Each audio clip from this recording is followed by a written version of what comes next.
देखो मरना तो है, निश्चित है।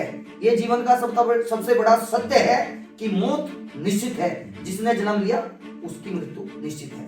और भगत सिंह की मां की आत्मा उस समय इतनी नहीं रो रही थी जो देखकर इस समय भारत में चल रहा है कि आजादी के 7 दशक हो चुके, मेरे लाल की कुर्बानी को ये देश भूल गया है।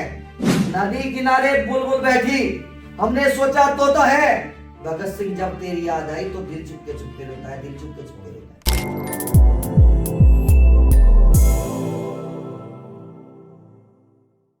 टॉक्स में स्वागत है आप सभी का। मैं पुरवेंद्र दहिया आप सभी का हार्दिक अभिनंदन स्वागत करता हूं।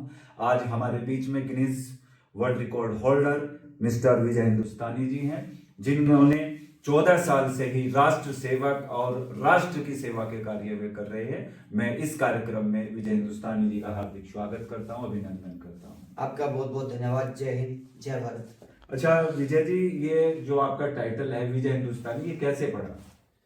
दरअसल सबसे पहले सर्वप्रथम आपके परिवार को और आपकी फैमिली को, इंसाट टॉक्स फैमिली को जय हिंद, जय भारत और भारत माता की जय। आपने क्वेश्चन किया कि आपका नाम विजय से हिंदुस्तानी कैसे पड़ा। सर्वप्रथम बताए कि देश में एक घटना घटी थी 2019 के अंदर। 14 फरवरी की वो रात थी जब पूरा देश रो रहा था, हर किसी की आंखें नम थी।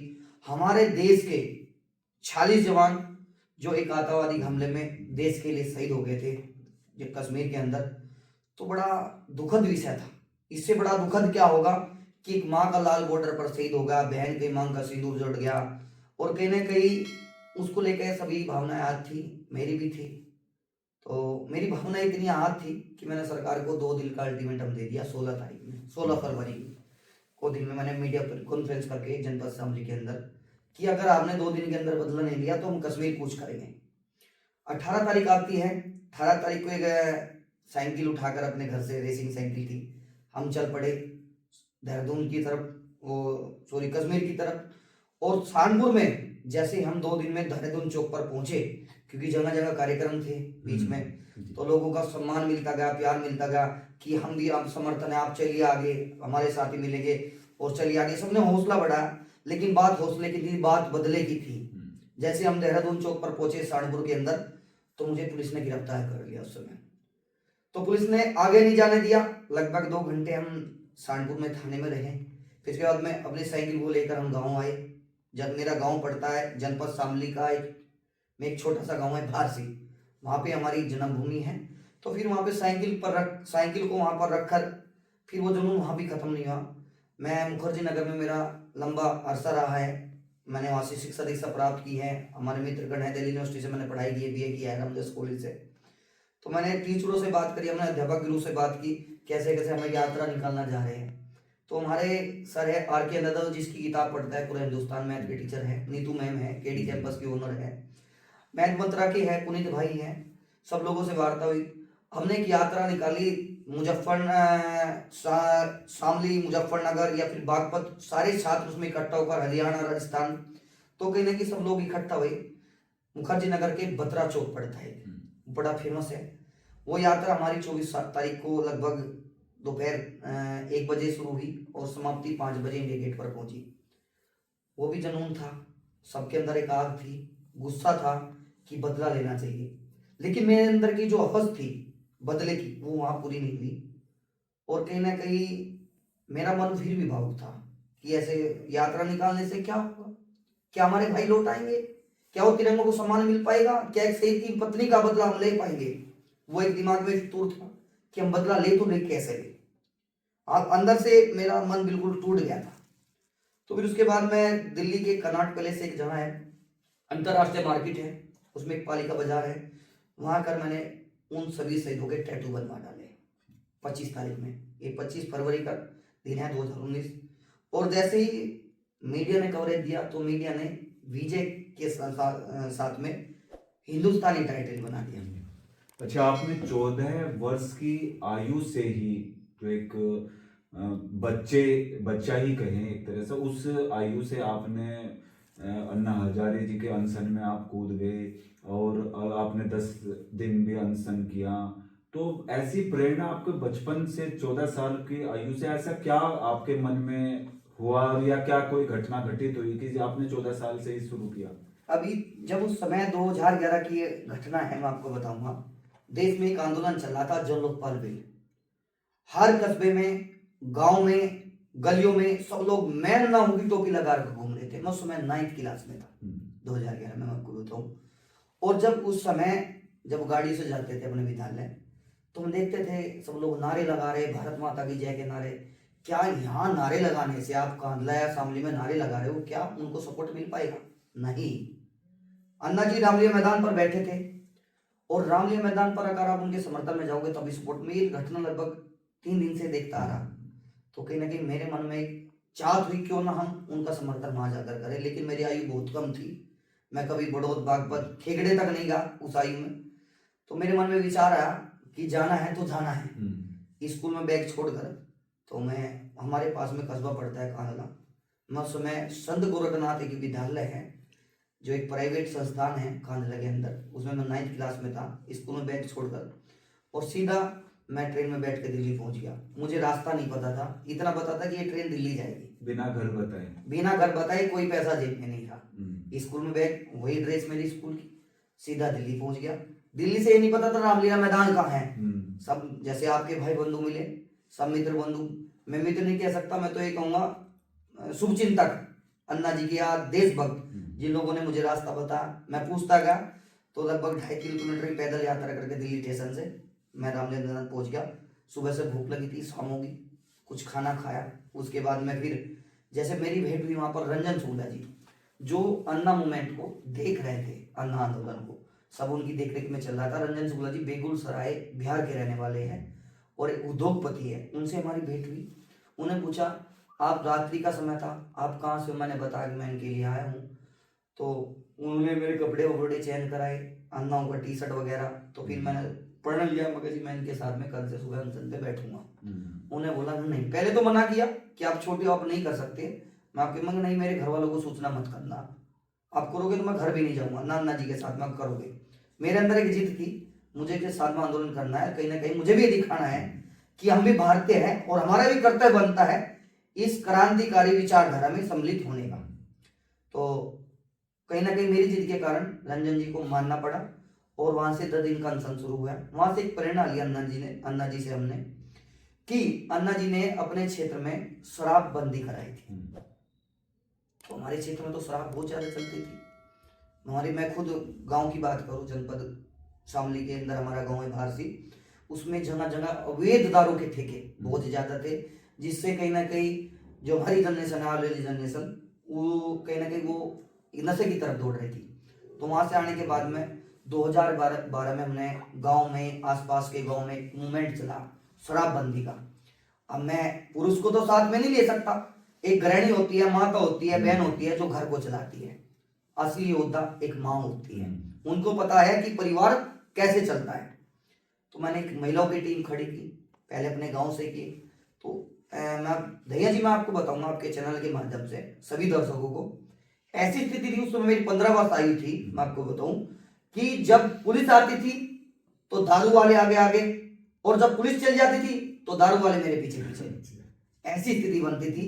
लेकिन मेरी जिद थी कि शराब बिल्कुल खत्म करवानी है, गांव से नष्ट करवाना है। क्योंकि देखता था बहुत सारे परिवार उजड़ गए, किसी के 1 बच्चा 2 बच्चा, और उनका फादर भी, वो सब लोग दारू पीते हैं।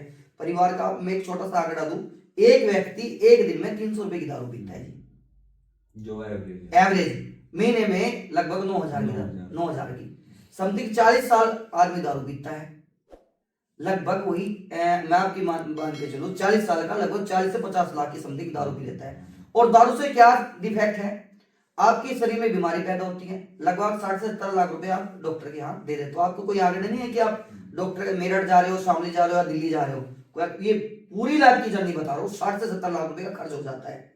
1 करोड़ आप जिससे हानि हो रही है, अगर वो पैसा आप अपने बच्चों की पढ़ाई पर लगाओ तो उनकी कहीं ना कहीं शिक्षा नहीं मिल रही उनको, वो सारा लॉस हो रहा है। आपके समाज में जो शिक्षा का लॉस हो रहा है, शरीर का लॉस हो रहा है, और पैसे की बर्बादी, और समाज में जो इज्जत मिलनी चाहिए आपको वो नहीं मिल रही। तो ये मैंने प्रण लिया। तो एक छोटा सा आंकड़ा बता रहा हूं मैं आपको, शरीर है जीवन में, शरीर जीवन की सबसे बड़ी पूंजी है, आप उसको ही नष्ट कर रहे हो, ये बड़े दुर्भाग्य की बात है। और कहीं ना कहीं महिलाओं की टीम खड़ी की, उसके साथ साथ में हम एक नाड़ा में पंचायत कर रहे थे, पास में एक नाड़ा गाँव पड़ता है। जब नाड़ा में पंचायत कर रहे थे तो मेरे मन में एक सवाल है, कुछ लोगों ने बताया आपके जनपद मुजफ्फरनगर में एक दादी सोनगिरी, उनका नाम हमने सुना। मैं तो छोटा था, मैं तो जानता नहीं था, गांव दुधाहेड़ी से। दुधाहेड़ी से। तो मुझे बताया कि वो दुधाहेड़ी की रहने वाली है, उन्होंने मिल बंद करा दिया था और दारू भी बंद करा रखी उन्होंने। तो मैं वहां से नाड़े से उनका गांव का पता लिखवाया और मैं चल दिया सीधा कांगड़े से शाहपुर उतरा, शाहपुर से मंसूरपुर, मंसूरपुर पैदल पैदल। ये गर्मी का समय था, लगभग ये मई का महीना था। तो जैसे मैं उनके गांव पहुंचा पैदल पैदल तो लगभग 2:30 बजने वाले थे। जो टीम मैंने नाला गांव में खड़ी की थी महिलाओं की, उस महिलाओं की टीम में एक अध्यक्ष बनाई थी दादी सुनीता, गांव नाला से। उनकी फोन पर वार्ता कराई कि फला फला तारीख में हम एक कार्यक्रम कर रहे हैं, उसमें दादी जी आपको आना होगा। वो आई भी, हमारे निमंत्रण पर, एक बच्चे के निमंत्रण पर मिले तो सौभाग्य की बात है कि दादी जी के चरण पड़े और दादी जी ने आए। दादी जी ने उस आंदोलन को बल दिया, उन महिलाओं को अंदर एक ज्वाला पैदा की, एक जोश पैदा किया, जुनून पैदा किया, जज्बा पैदा किया।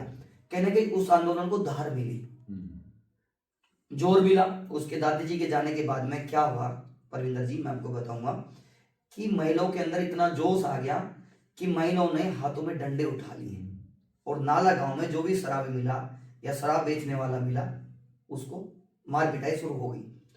वो लगभग 2 दिन तक चला। फिर इसके बाद में हमने तीसरे दिन आके अलम रोड पर जाम लगा दिया।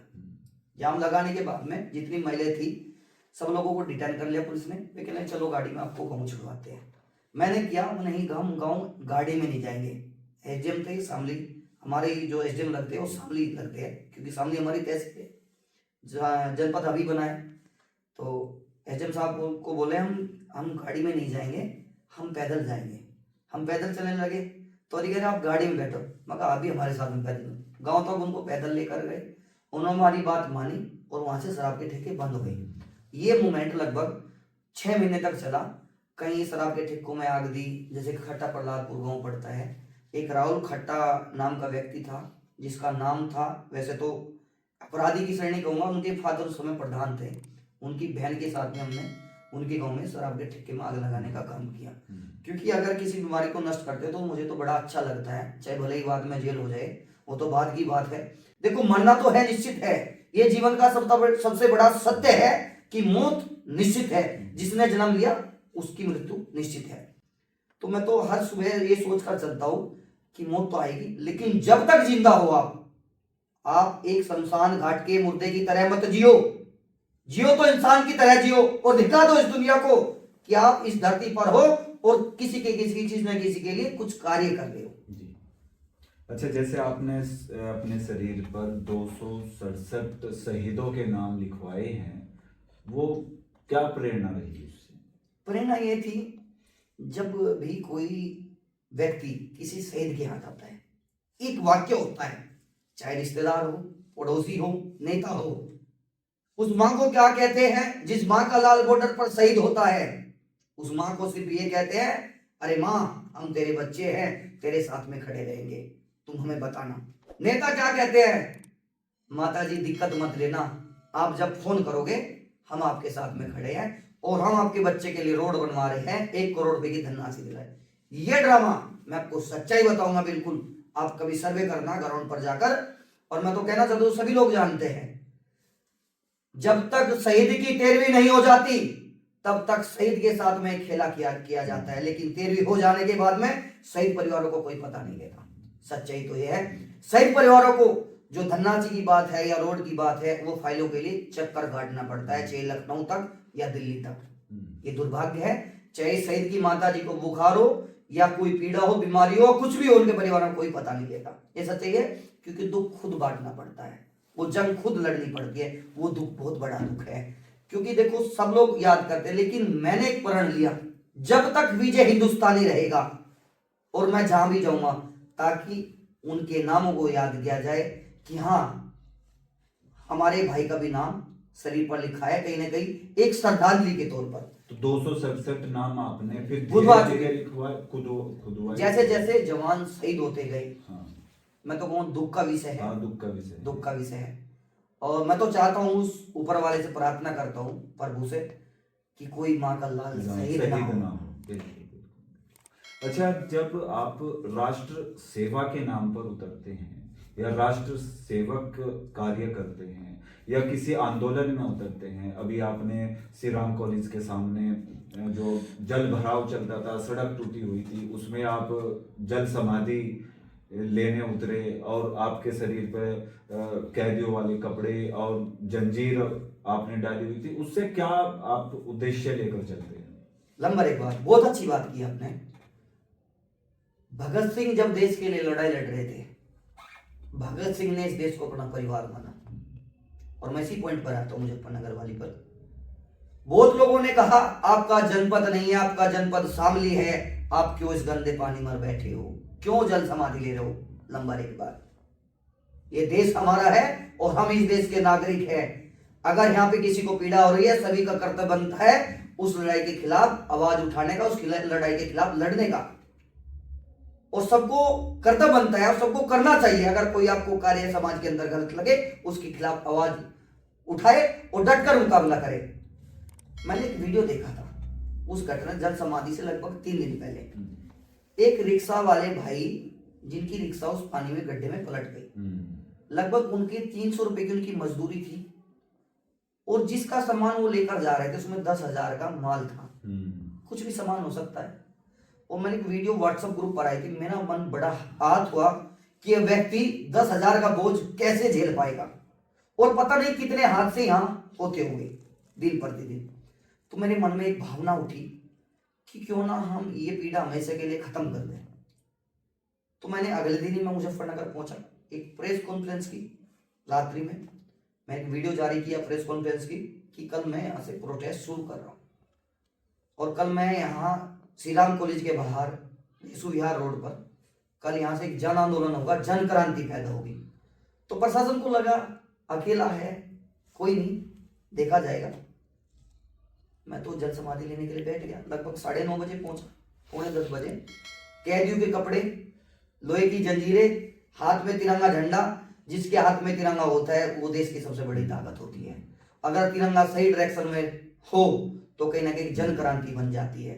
मैं तो कहना चाहूँ तिरंगे को हमेशा सम्मान देना चाहिए, और जब जब आपके अंदर भगत सिंह की भावना उठेगी तब तब इतिहास बनेगा। भगत सिंह एक व्यक्ति नहीं थे, भगत सिंह एक विचारधारा है। ये आप एक बार अपने अंदर पैदा करके देखिए, आप वाकई में एक क्रांतिकारी व्यक्ति हो गए। तो हमने वो क्रांतिकारी कार्य शुरू किया। लगभग ये कार्य 6.5 घंटे तक चला। चाहे एसएचओ हो, दरोगा हो, मजिस्ट्रेट हो, एसडीएम हो, जो आए आओ पानी में फील करो। आप लोग क्या मुजफ्फरनगर की जनता और बाहर के लोग इसी पानी से होकर गुजरते हैं, क्या उनको पीड़ा होती है, गरीबों को, किसान को, मजदूर को और छात्रों को। लगभग श्री राम कॉलेज में 10 से 12,000 छात्र पढ़ते हैं जो पूरे भारत से पढ़ने आ रहे हैं यहाँ पर। बड़े दुर्भाग्य की बात है। वसुंधरा जैसी कॉलोनी, पोर्च एरिया मुजफ्फरनगर का, उसी रोड पर मुजफ्फरनगर के पूर्व मंत्री, उसी रोड पर मुजफ्फरनगर के वर्तमान मंत्री और 3 मंत्री, सांसद, विधायक, सभी लोग वहां से होकर गुजरते हैं। और कहीं ना कहीं बड़ा दुखद विषय था। और लगभग 3:30 बजे हाल ही के राज्य मंत्री कपिल देव अग्रवाल जी पहुंचे और उन्होंने वहां से उठाया।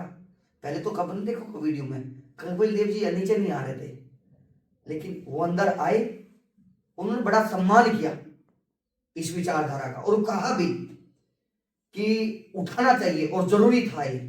उनको पता था कि गलत हो रहा है रोड, उनको लगा कहीं ना कहीं, उन्होंने कार्य शुरू कराया, बड़ा अच्छा रहा। ये मैं नहीं कहूंगा, मैंने नहीं करा, ये जो वहां इर्द गिर्द लोग खड़े थे, ये उनकी आवाज थी। उन लोगों ने आंदोलन शुरू किया, हम तो माध्यम थे। ऐसे कितने आंदोलन आपने किए अभी बागपत में? ये सैकड़ों आंदोलन अब तक कर चुके हैं जी। देश के अलग अलग हिस्सों में, चाहे शहीदों की बात हो या फिर पहलवानों का आंदोलन हो, किसानों का आंदोलन हो, बहुत सारे आंदोलन है देश के अंदर। अलवर की बात हो, अभी हाल ही में देहरादून में एक शहीद परिवार के मकान पर नेहरू कॉलोनी में कब्जा किया जा रहा था, तो वहां पर पहुंचे थे, दबंगों से छुटकारा दिला। तो बहुत सारे आंदोलन देश के। राष्ट्र के सैनिकों के लिए आप कार्य करते हैं, तो उस समय क्या आपके अंदर भावना रहती है, और किस तरह के कार्य आप भारतीय सैनिकों के लिए आप करते हैं देश में? देखिए, सर्वप्रथम आपने बहुत अच्छा सवाल किया, किस तरह के कार्य करते हैं। राष्ट्र के सैनिक को, जब एक राष्ट्र का सैनिक देश के लिए सिद्ध हो जाता है, वो तो देखने नहीं आता नहीं कि हमारे लिए क्या कर रहे हैं। सर्वप्रथम उसके बच्चे, वो बहन जिसकी मांग का सिंदूर लड़ गया है, वो पीड़ा वो जानती है, वो दर्द वो जानता है। पूरा देश त्योहार मनाता है, दिवाली मनाता है, होली मनाता है, उनकी आंखों में एक आंसू रहता है कि हमारा अपना आएगा। काश शायद वो हमारे बीच में होते तो कहीं ना कहीं फेस्टिवल वो उनके साथ में सेलिब्रेट करते हैं। दूसरा, योजना की बात हो, चाहे बात लखनऊ की हो या दिल्ली की बात हो, हम हर तरह की लड़ाई लड़ते हैं उनके साथ में। उनकी जो योजना है, जो भी घोषणा है, या फिर नौकरी की बात करें, अब तक देश के अंदर 53 वीरांगनाओं को नौकरी दिलाने का कार्य हमारी टीम ने किया है। तो आपने पूरी टीम बनाई हुई है। पूरी टीम है, उसमें पूर्व सैनिक भी है और यूथ भी है, महिला भी है, सभी तरीके के लोग हैं, समाज सेवी भी है। तो आपने टीम का कोई नाम दिया हुआ है? नहीं, दरअसल मैं बताऊं, संगठन क्या बनाते हैं, संगठन एक परिवार होता है, लेकिन अगर आप संगठन बनाओगे तो उसकी विचारधारा हमारे देश में मैनिपुलेट की गई है कि आप संगठन बनाओगे तो संगठन से पैसा होगा, इनके आगे फ्यूचर की राजनीति में आएंगे।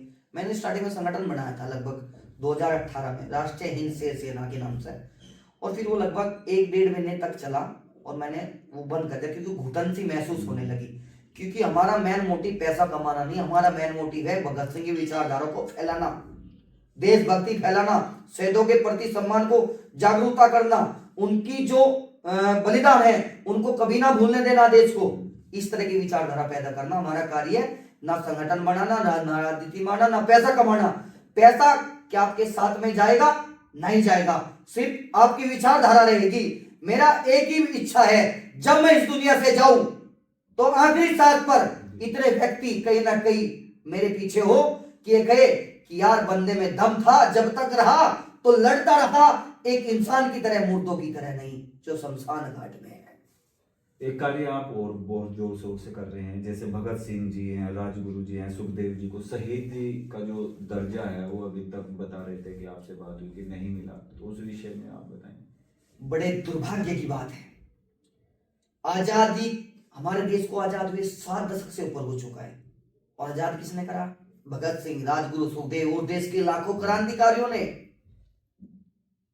और देश में कितनी सरकारें बनी और आई, कितने प्रधानमंत्री आए और गए, लेकिन आज तक देश की जिस पार्लियामेंट में बैठे हैं, विधानसभा में विधायक बैठे हैं, राज्यसभा में राज्यसभा सांसद बैठे हैं, आज तक किसी व्यक्ति ने यह विषय क्यों नहीं उठाया, जिसके कारण आप आजाद है। देश के 150 करोड़ देशवासी आज देश की सड़कों पर घूम रहे हैं।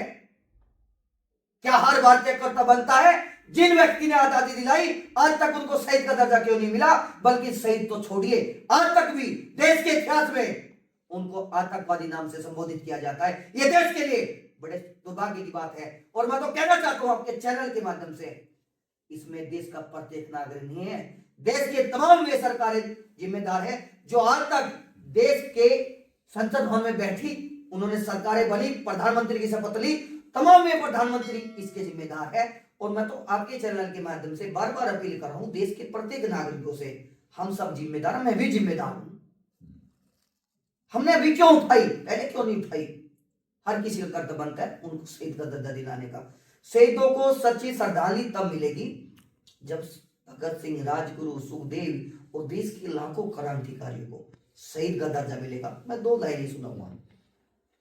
जब भगत सिंह को फांसी हो रही थी, भगत सिंह की मां की आत्मा भी रो रही थी, और भगत सिंह की मां की आत्मा उस समय इतनी नहीं रो रही थी जो देखकर इस समय भारत में चल रहा है कि आजादी के 7 दशक हो चुके, मेरे लाल की कुर्बानी को यह देश भूल गया है। और कहने की आज तक भी कोई आवाज नहीं उठा। सब लोग स्वार्थ से बात करते हैं। कब याद करते भगत सिंह को? शहीदी दिवस पर 23 मार्च को। क्यों याद करते हैं? आज स्टेटस लगेगा, सिर्फ शहीद कहां तक सीमित रह गए? स्टेटस तक, फेसबुक तक। क्या किसी नेता को दिखाई नहीं देता? क्या कर रहे हो? तो बड़े दुर्भाग्य की बात है। मैं 2 लाइन सुनाऊंगा। नदी किनारे बुलबुल बैठी, हमने सोचा तोता है, भगत सिंह जब तेरी याद आई तो दिल चुपके चुपके रोता है, दिल चुपके चुपके रोता है। अच्छा, आपने शरीर भी दान किया है? ये शरीर तो दान ही है, मरने के बाद तो मृत्यु हो जाना है। किस संस्था को, किस तरह से आपने शरीर को अपना? ये भगत सिंह फाउंडेशन है अच्छा। दिल्ली की, और ये मेरठ में मेडिकल पढ़ता है और लखनऊ मेडिकल है, वहाँ से गवर्नमेंट का भी अप्रूवल मिला है। मेरे मरने के बाद में मेरे शरीर के अंग सारे के सारे, ये आम जनता को नहीं, शहीद परिवारों को, किसी शहीद माता पिता को मिलेगा। अरे हम तो राख हो जाएंगे, लेकिन मेरे जो अंग, मेरी आंखें, जो भी इम्पोर्टेंट अंग है, बॉडी के पार्ट है, उनको मिल जाएंगे। कहने कहीं मैं चाहता हूँ मेरे मरने के बाद में मेरी आंखें भी देखे दुनिया को, और कहने की जागरूकता पैदा हो। अच्छा, ये सभी को करना चाहिए। गिनीज वर्ल्ड रिकॉर्ड जो आप होल्डर है, आपने किस उसमें आपने गिनीज वर्ल्ड रिकॉर्ड प्राप्त किया? 2022 में मैं यूट्यूब पे एक वीडियो देख रहा था। स्विट्जरलैंड करके एक जगह है, कंट्री है, वहां के एक नागरिक ने के रिकॉर्ड बनाया था। 121 फ्लैग, झंडे अपने देश के अपनी बॉडी में लगाए थे, पंच किए थे। तो मेरे मन में भावना आई है, हम तो भारतीय, हम तो जुनूनी हैं। और अंग्रेज कहते थे भारत के लोग तो पागल हैं, सही कहते थे। उस समय पागल थे भगत सिंह। और मैं तो कहना चाहता हूं, अगर आपको कामयाब बनना है तो पागल बनना जरूरी है। ये समझो कि आपको अगर दुनिया पागल कहती है तो आप सही रास्ते पर जा रहे हो। अगर आपको इंटेलिजेंट करे तो वो कहने गलत रास्ता है। पागल बोलना भी जरूरी है। अगर पागल कह रहे तो बहुत अच्छा लगता है मुझे, कोई पागल कहता है, अरे हम तो पागल ही अच्छे हैं, पागल ही रहने दो, और हम तो भगवान से प्रार्थना करते हैं हर जन्म में हमें पागल बनाए। हमने देखा वो रिकॉर्ड बनाया उन लोगों ने, तो अच्छा लगा उनके देश के प्रति वो रिकॉर्ड बना के। लेकिन मेरे अंदर जुनून आया कि क्यों ना हम इसको अपने देश के नाम करें। मैंने गिनीज बुक के वर्ल्ड रिकॉर्ड की टीम से बात की। जयपुर में हमारे एक साथी हैं अभिनव जी, उनसे मेरी बात हुई कि मैं एक रिकॉर्ड बनाने जा रहा हूँ। उन्होंने बोला कि आप एक छोटा सा मेमो टाइप हमें 2-4 तिरंगों का बना कर दो। तो फिर मैंने बना कर दिया। तुरंत अगले दिन मैंने तिरंगे गाड़ कर उनको वीडियो बना कर व्हाट्सअप कर दी। ठीक है, दिल्ली मीटिंग हुई। उसके बाद में हमारे कुछ साथी ने हमारा अरेंजमेंट, वीजा वगैरह हमारा अप्लाई करा, ऑस्ट्रेलिया का पासपोर्ट बनवाया, वीजा करा, टिकट वगैरह हुई। और 2023 में दिसंबर में हम ऑस्ट्रेलिया के मेलबर्न पहुंचे। गिनीज बुक की टीम भी थी, बहुत सारी संस्थाएं थी, अंतर्राष्ट्रीय संस्थाएं। उनके सामने बहुत सारे रिकॉर्ड बनने थे। उनके मंच पर एक रिकॉर्ड हमने बनाया, 342 फ्लैग। 342 फ्लैग 1 घंटा 40 मिनट में लगाकर 8 व्यक्ति लगाने वाले थे।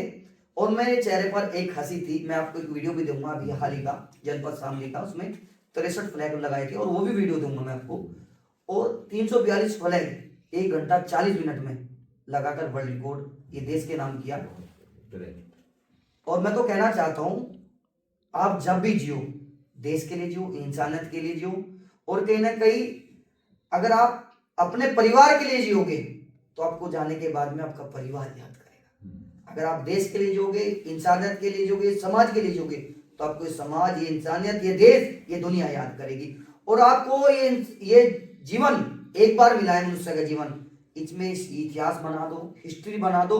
कुछ ऐसा नाम कर जाओ मेरे देश के युवाओं, कुछ ऐसा नाम कर जाओ ताकि आने वाली पीढ़ी ये कहे कि मुझे तो इनके जैसा बनना है। मुर्दे की तरह मत जियो। अच्छा, जैसे आपने बीए किया डीयू से और एलएलबी किया उत्तरांचल यूनिवर्सिटी से, तो भाई आपने शिक्षा भी काफी अच्छी प्राप्त की है। तो आज के नव युवकों को, एक युवा शक्ति को आप क्या संदेश देना चाहते हैं? मैं तो सिर्फ इतना ही कहना चाहूंगा आज के युवकों को कि जीवन में सबसे बड़ा गुरु होता है माता पिता। आज के समाज में आपने देखा भी होगा कि सबसे ज्यादा माता पिता की जो दुर्गति हो रही है समाज के अंदर इस समय, वृद्धाश्रम भरे पड़े हैं। तो मैं तो कहना चाहता हूं, आप जितना भी समय अपने माता पिता के साथ में बिताए वो बड़ा अच्छा रहेगा। उनका मान सम्मान करें, और हमेशा माता पिता अपने बच्चों के बारे में कोई गलत सोच ही नहीं सकते, कभी सोच नहीं सकते। चाहे कलयुग हो या सतयुग हो, हमेशा ये माँ सोचती है कि मेरा बच्चा, मेरी बेटा बेटी आगे बढ़े और कहने की अपना नाम रोशन करे, हमारा नाम रोशन करे। हर किसी का सपना रहता है और सबका कर्तव्य बनता है अपने माता पिता का सम्मान करे और एक गुरु की तरह उनकी बात माने। और गुरु 2 प्रकार के होते हैं, एक तो होती माँ, दूसरा तो अध्यापक जो शिक्षा प्राप्त करता है। तो सभी का सम्मान करना चाहिए, जो शिक्षा देते हैं उन पर चलना चाहिए। और कहीं ना कहीं आपके जो सपने हैं, टाइटल, अच्छी बातों को चुने और बुरी बातों को छोड़े। आप एक प्रण ले कि हम प्रतिदिन मैनिपुलेट करें एक चीज, एक टाइम टेबल बनाए कि हम प्रतिदिन क्या गलत कार्य करते हैं, उसको काटे, डायरी में नोट करें, हमने आज ये गलत कार्य किया। उसके बाद में जो सही कार्य किया है उसको अपने अंदर सम्मिलित करें और गलत कार्य को छोड़ने का प्रेरणा दें। जी, तो आज इनसाइड टॉक्स के प्लेटफॉर्म पर हमारे साथ में विजय हिंदुस्तानी जी सम्मिलित हुए हैं और इन्होंने राष्ट्रभक्ति, राष्ट्र जोश के साथ में उन्होंने बातें की हैं, सभी को बताया है। मैं चाहूँगा कि इस तरह के व्यक्तित्व को सुनने के लिए हमारे जो चैनल है इनसाइड टॉक्स को आप सब्सक्राइब करें, लाइक करें और विजय हिंदुस्तानी जी का मैं बहुत बहुत आभार, धन्यवाद। बहुत बहुत धन्यवाद। जय हिंद, जय भारत। Thank you sir.